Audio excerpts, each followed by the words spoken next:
ça. Il n'est rien de tout cela. Amen. Seigneur, nous te remercions de nous donner dans nos cœurs une révélation du Fils de Dieu. Une révélation, Seigneur, de l'amour de Dieu. Une révélation de la gloire de la croix, Seigneur. Une révélation également de ce que signifie pour nous la résurrection. Jésus est ressuscité le premier jour de la semaine. Amen. Que Dieu nous conduise ce matin et que Dieu ouvre nos cœurs. Alléluia. J'aimerais qu'on prenne pour commencer 1 Corinthiens chapitre 1. Vous voyez, le monde, nous-mêmes dans le naturel, nous ne pouvons pas comprendre Dieu. Nous ne pouvons pas comprendre la sagesse de Dieu. La sagesse de Dieu est tellement loin de notre sagesse humaine. Alléluia. C'est pourquoi le Seigneur a envoyé le Saint-Esprit, parce que l'Esprit de Dieu en nous nous libère et nous communique la sagesse de Dieu. Et c'est pourquoi nous comprenons, parce que nous sommes nés de nouveau, alléluia, nous comprenons la sagesse de Dieu. Et la sagesse de Dieu n'est pas la sagesse des hommes. La façon dont Dieu agit n'est pas notre façon d'agir à nous. Elle en est bien éloignée, alléluia. Et lorsque nous l'acceptons, alors nous pouvons accepter la marche avec le Saint-Esprit, parce que la marche avec le Saint-Esprit est contraire à la sagesse humaine. Alléluia. Amen. Est-ce que ça va ce matin? Vous me regardez comme si... qu'est-ce qu'elle nous raconte là? Vous connaissez cela mieux que moi, ça se trouve, vous le connaissez autant que moi.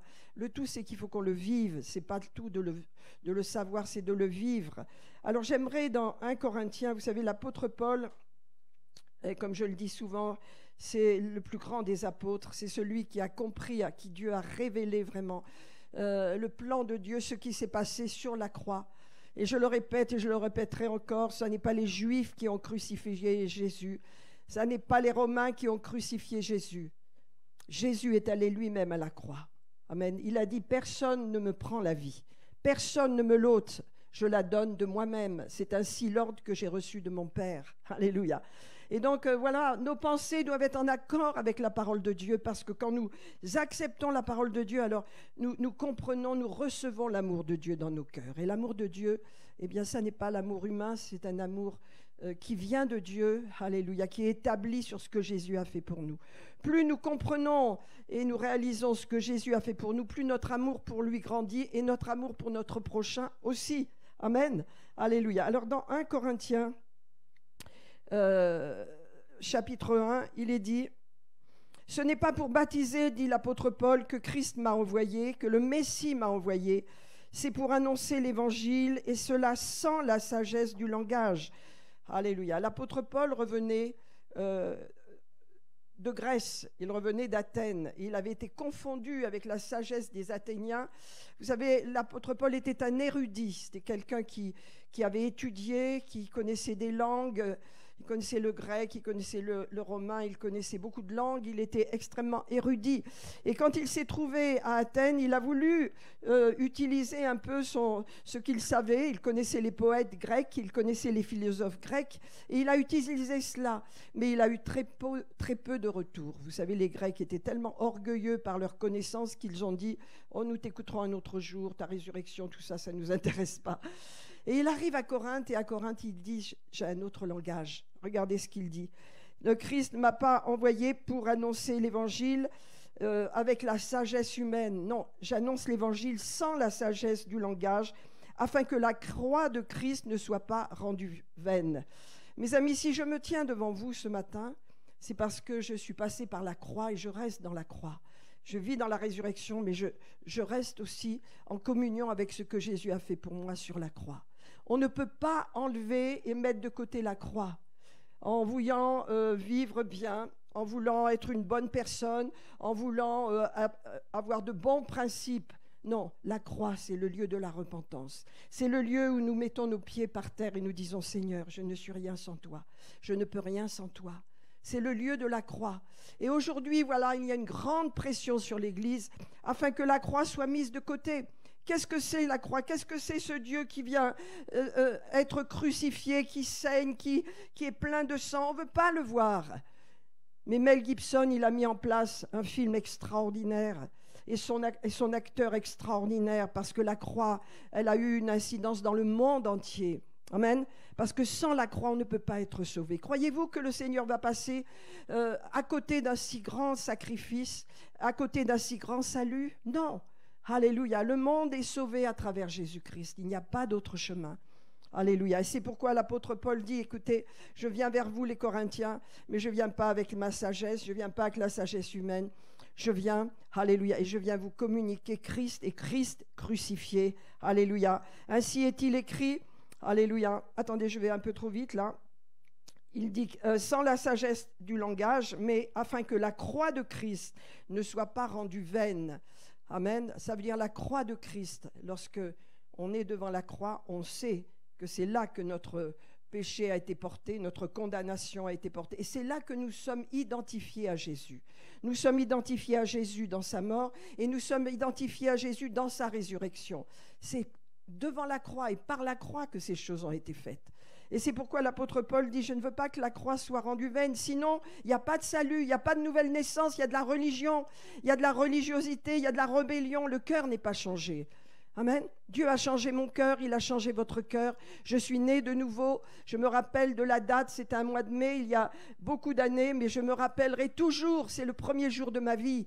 Alléluia. Est-ce que vous vous souvenez du jour de votre nouvelle naissance, le jour où votre cœur s'est ouvert? Alléluia. Ne l'oubliez pas parce que c'est là qu'on renaît. Et pour l'éternité maintenant. On est vivant pour l'éternité. Et l'éternité n'a pas de fin.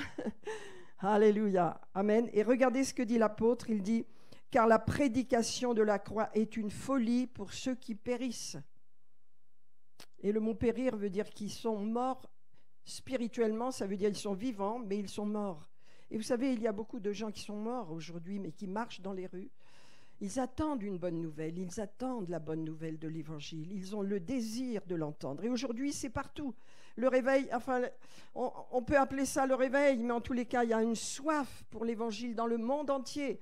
Chez les musulmans, ils se convertissent par centaines. Même en ce moment, avec cette guerre qu'il y a avec le Hamas, ils se convertissent. Jésus se révèle dans le Ramadan. Les gens le voient. Ils ont des visions de ce Jésus et ils se donnent à Jésus. Nous sommes dans ce temps où le Seigneur, dans son amour, attire les gens à lui. Alléluia. Quelles que soient les dénominations, une rencontre avec le Dieu vivant, alléluia, vous projettera toujours devant la croix de Golgotha. Amen. Toujours devant le prix que le Seigneur a payé, et notre foi sera toujours encouragée et nous verrons à quel point Dieu nous aime, à quel point Dieu nous aime. Amen. Alors regardez, car la prédication de la croix est une folie pour ceux qui périssent, mais pour nous qui sommes sauvés. Est-ce que vous pouvez le dire? Pour moi qui suis sauvé. Est-ce que vous pouvez le dire? Oui, vous êtes sauvés. Ça veut dire vous êtes sauvés de quoi? Du jugement de Dieu, car le jugement de Dieu arrive. Lorsque l'Église sera enlevée de la terre, le jugement va descendre pendant 7 ans. Alléluia. Le jugement, c'est la mort spirituelle. Et pendant ces temps de jugement, Dieu cherchera encore le cœur des gens. Dieu cherchera. Vous savez qu'aujourd'hui, en Israël, il y a un mouvement de conversion des Juifs pour Jésus. C'est un mouvement que nous soutenons. Et j'aimerais vraiment pouvoir inviter un de ces prédicateurs juifs là pour nous enseigner sur les racines de notre foi chrétienne. Car nos racines vont dans le judaïsme. La Pâque, c'est un rappel de ce qui s'est passé avec le peuple d'Israël. Nous sommes attachés à ces racines. Nous sommes sur l'olivier franc. Alléluia. Nous sommes attachés à la foi de nos frères juifs. Alléluia. C'est pourquoi dans ces temps, nous les bénissons. Nous avons nos racines, notre foi juive. Jésus est juif, les apôtres étaient juifs, la première église était juif, l'apôtre Paul est un juif. Alléluia, il judaïsait, il était un juif, il est dit israélite, je suis israélite, je ne rejette pas ma nation. Alléluia. Nos racines sont en Israël, nos racines sont attachées au peuple juif. Amen, nous ne devons jamais l'oublier. Jésus est un juif, il a agi comme un juif, il a fait toutes les fêtes juives, il a respecté les fêtes juives, il a annoncé une bonne nouvelle qui était prédite, qui était annoncée dans le livre d'Ézéchiel, une nouvelle alliance, je ferai une nouvelle alliance avec mon peuple. Il l'a faite en Jésus-Christ, alléluia. cette nouvelle alliance. Et c'est pourquoi il dit, car la prédication de la croix est une folie pour ceux qui périssent, mais pour nous qui sommes sauvés, elle est une puissance de Dieu, car il est écrit, je détruirai la sagesse des sages et j'anéantirai l'intelligence des intelligents. Alléluia. Et il dit, Dieu n'a-t-il pas convaincu de folie la sagesse du monde? Alléluia. Car puisque le monde, avec sa sagesse, n'a point connu Dieu dans la sagesse de Dieu, il a plu à Dieu de sauver, c'est ça la sagesse de Dieu, il a plu à Dieu de sauver les croyants par la folie de la prédication. Alléluia.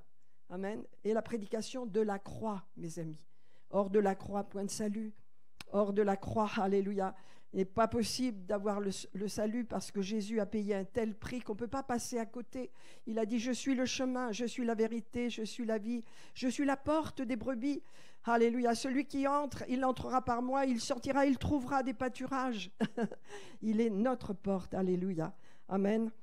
Et donc il rajoute au verset 4, « Ma parole et ma prédication ne reposaient pas sur les discours persuasifs de la sagesse, mais sur une démonstration d'esprit et de puissance, afin que votre foi soit fondée non sur la sagesse des hommes, mais sur la puissance de Dieu. » Alléluia. Amen. C'est important. Et notre foi est fondée sur la puissance de Dieu. C'est quoi la puissance de Dieu? C'est la résurrection. C'est la résurrection. Alléluia. La puissance de Dieu a été libérée le jour de la résurrection. Et le Saint-Esprit a été libéré à la Pentecôte, mais il a fallu que Jésus ressuscite avant. Alors on va peut-être prendre un petit peu d'autres passages ce matin, parce qu'on va aller à Gethsémanée, si vous voulez bien. On va aller voir un peu ce qui se passe à Gethsémanée. Rappelez-vous que les disciples ne pouvaient pas savoir ce que c'était que la résurrection. Et pourtant,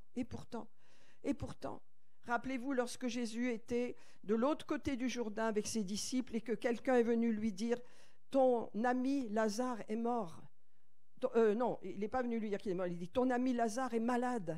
Est-ce que tu peux venir ?» Et Jésus a dit « Ok, mais il est resté 2 jours encore là où il était, n'est-ce pas? Et il a dit « Maintenant, on va aller. Parce que maintenant, il est réellement mort. » Et les disciples ont dit « Bon, d'accord, on y va. » Et ils sont remontés jusqu'à Béthanie. Et à Béthanie, bien sûr, Marthe et Marie étaient effondrées parce que leur frère venait de mourir il y avait 4 jours qu'il était mort.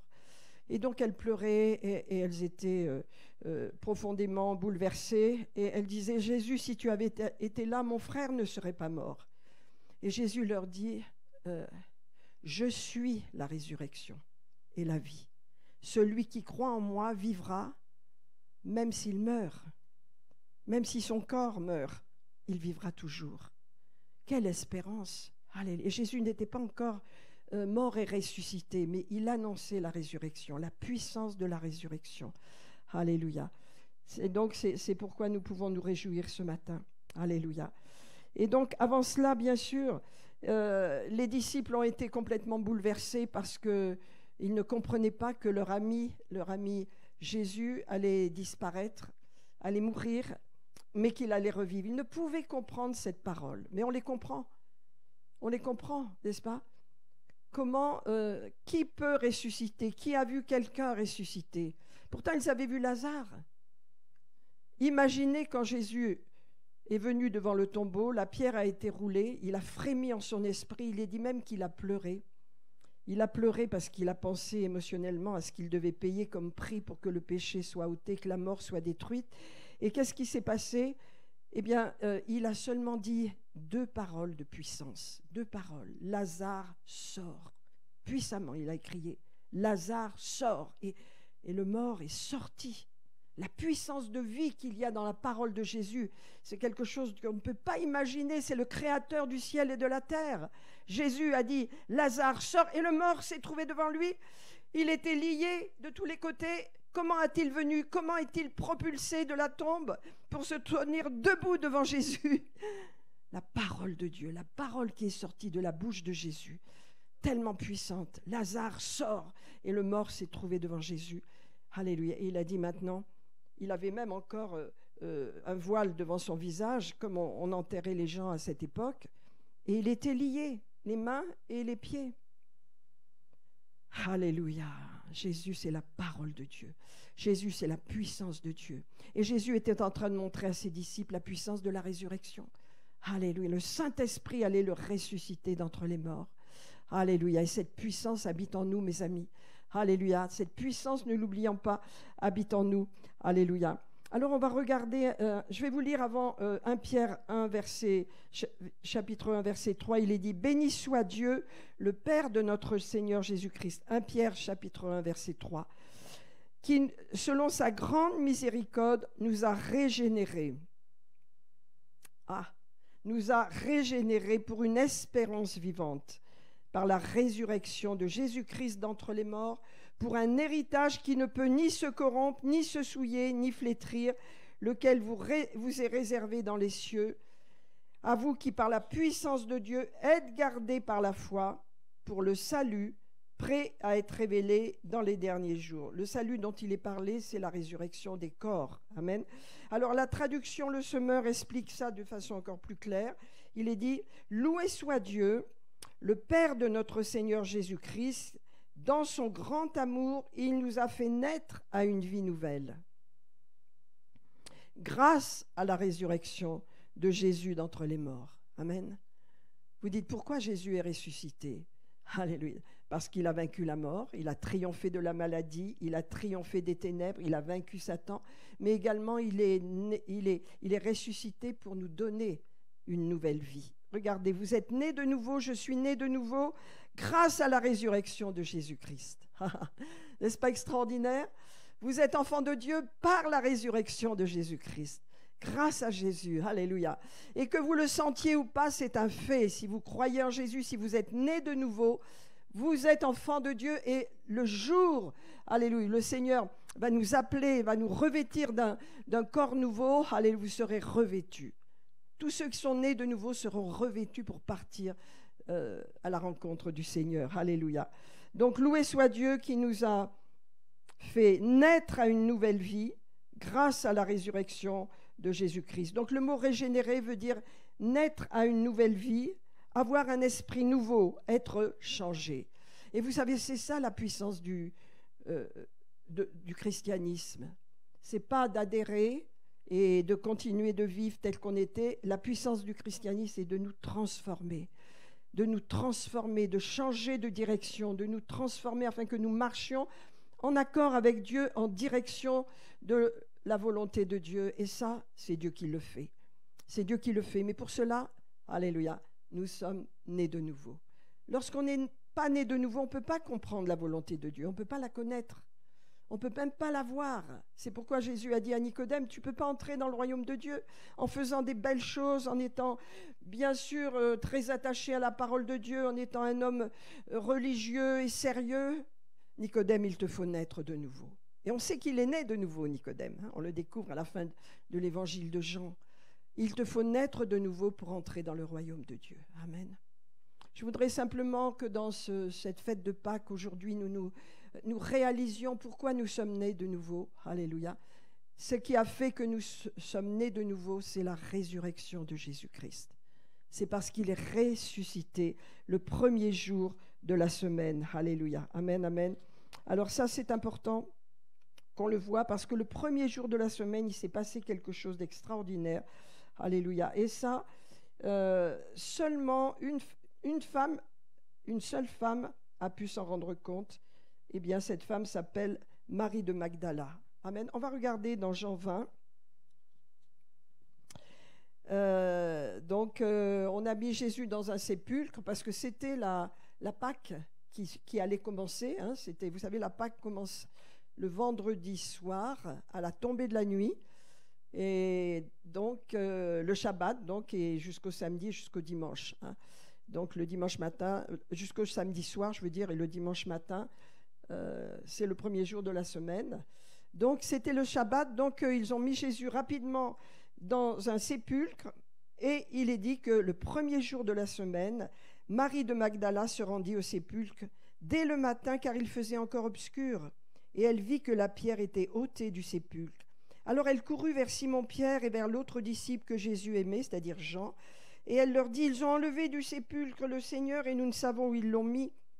Et Pierre et l'autre disciple sortirent et allèrent au sépulcre. Ils couraient tous deux ensemble, mais l'autre disciple courut plus vite. Et il arriva le premier, s'étant baissé, il vit les bandes qui étaient à terre, et cependant il n'entra pas. Simon-Pierre, qui le suivait, arriva et entra dans le sépulcre, et il vit les bandes par terre et le linge qu'on avait mis sur la tête de Jésus. Alléluia. Non pas avec les bandes, mais à part. Alors l'autre disciple, qui était arrivé le premier, entra aussi et il vit et il crut. Qu'est-ce qu'il croit? Il croit qu'il était ressuscité, mais il n'en avait pas la révélation. Mais il a dit non, il n'est plus là, effectivement. Hein? Il a cru. Alors, il a cru, car il ne comprenait pas encore que selon l'Écriture, Jésus devait ressusciter des morts. Alléluia. Amen. Et voilà le verset 11. Et peut-être que Bernard, tout à l'heure, il va nous chanter ce beau chant. Tu l'as pas? Eh bien, peut-être on peut s'arranger. Ben si, peut-être. Hein. Parce qu'il a un très beau chant magnifique. Et moi, j'ai lu que ce chant a été créé par un Américain, il s'appelle Meyer.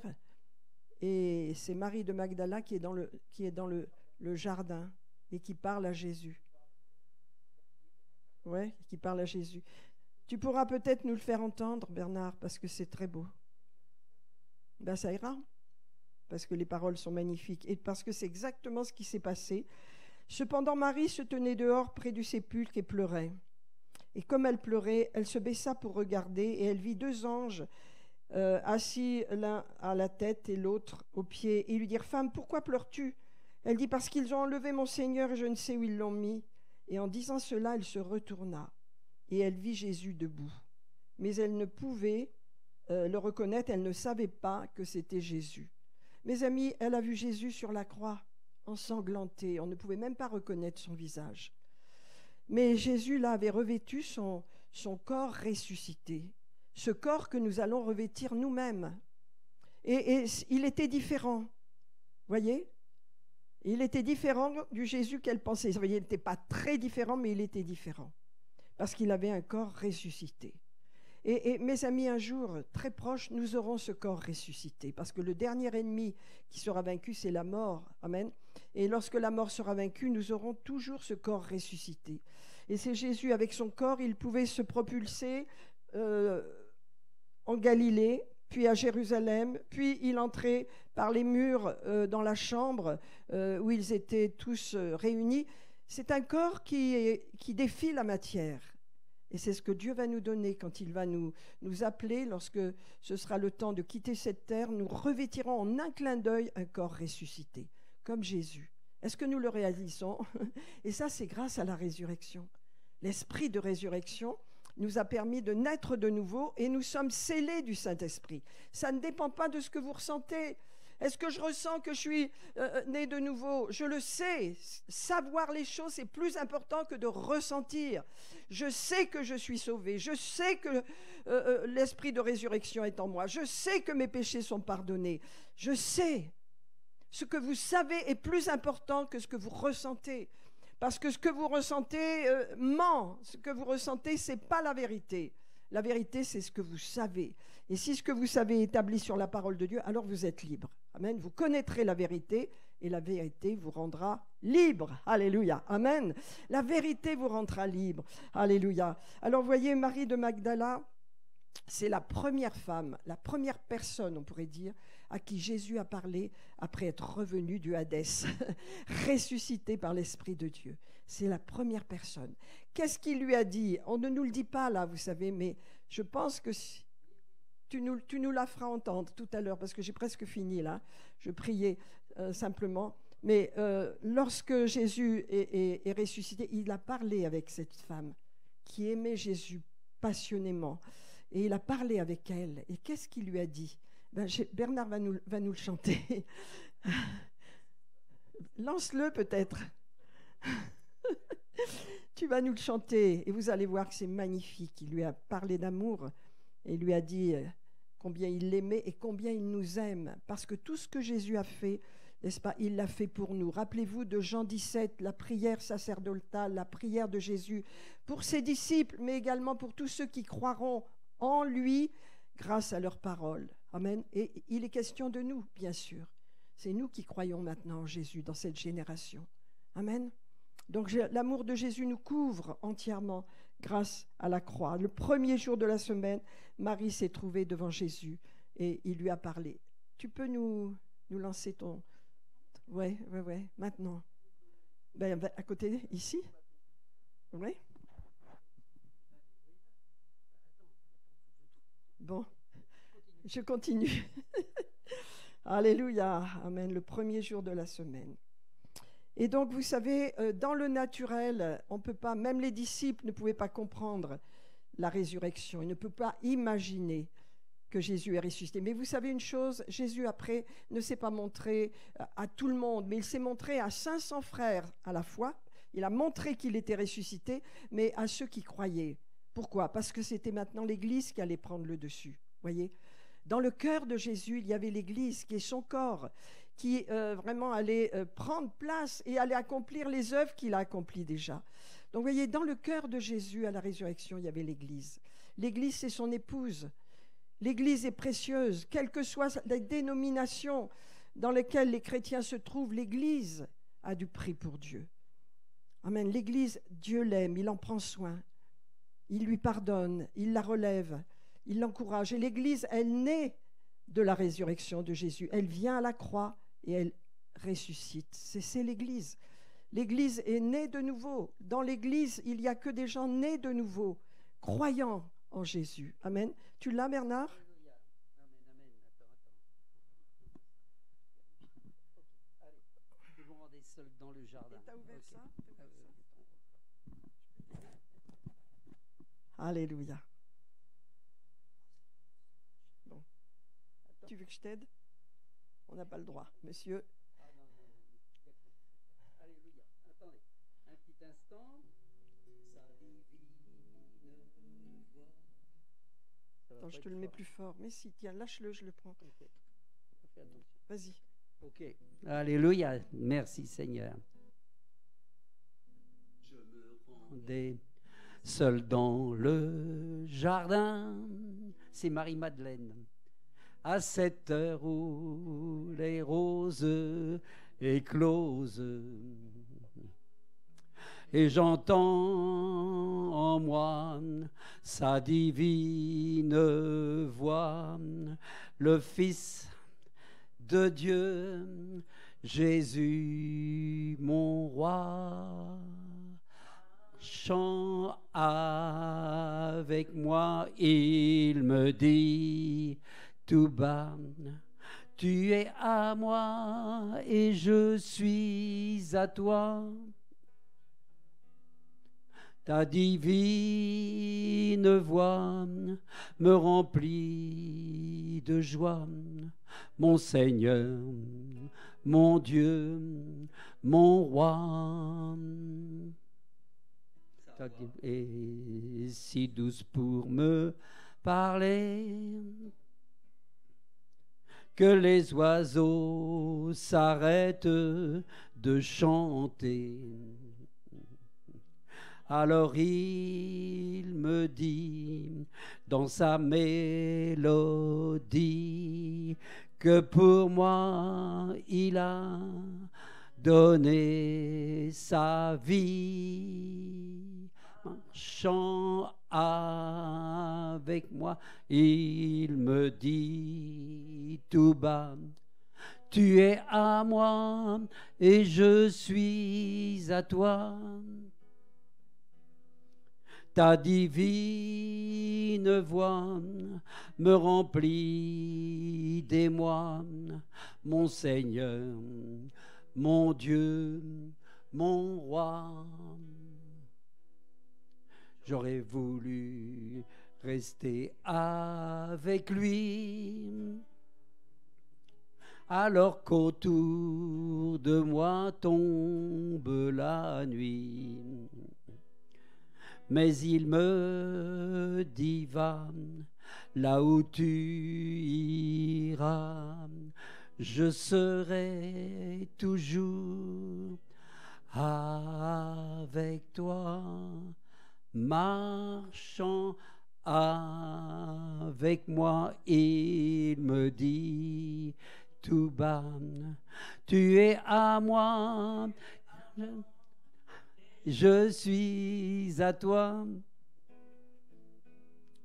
Ta divine voix me remplit de joie, mon Seigneur, mon Dieu, mon roi. Alléluia, Seigneur.